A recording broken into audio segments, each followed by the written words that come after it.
All right, New York Times op-ed blasting the Republican Party's patriotism, saying, quote, Republicans were never the patriots they pretended to be, but at this point they've pretty much crossed the line to being foreign agents. Here with the reaction, Fox News contributor and retired Marine Corps bomb tech, Joey Jones. Joey, good morning to you. Good morning.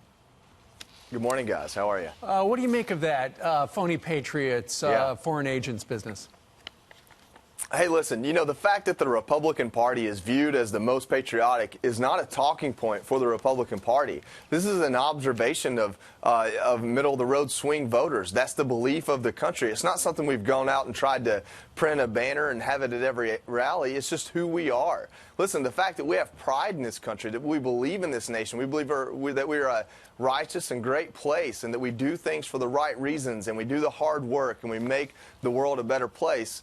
Just because we say we believe in those things on the right doesn't mean the left can't do the same. It doesn't take a Nobel laureate like Paul Krugman over at the New York Times to realize when you're the big tent party and you use that strategy like the Democrats have to encompass every marginalized group or every group that believes they're marginalized, you're also going to bring in the groups that burn American flags and talk about how we failed as a country and how we should be communists and all these things that I believe are completely unpatriotic and look that way to the average voter out there trying to decide between left and right.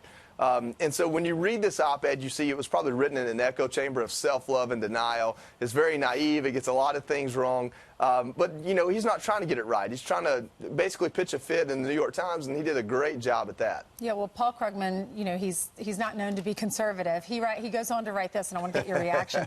Almost all GOP politicians seem perfectly fine with Trump's behavior, which means that it's time to call Republican super patriotism what it was long before Trump appeared on the scene, a fraud. After all, this reminded me of you, after all, a true patriot is willing to make some sacrifice in the national interest. Can anyone point to any prominent figure in the modern Republican Party who has done that?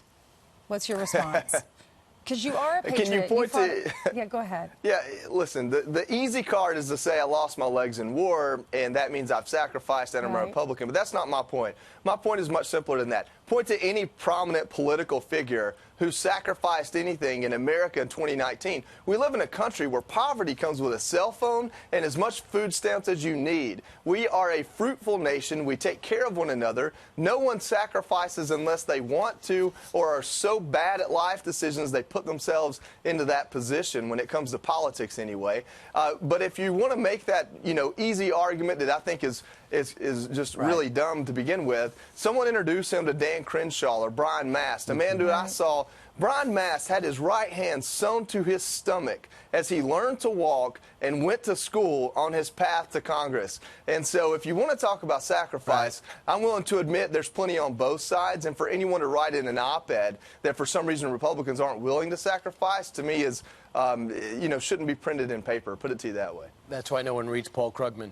We gave him way too much time just now, but I think you made a great point. Joey Jones, thanks so much.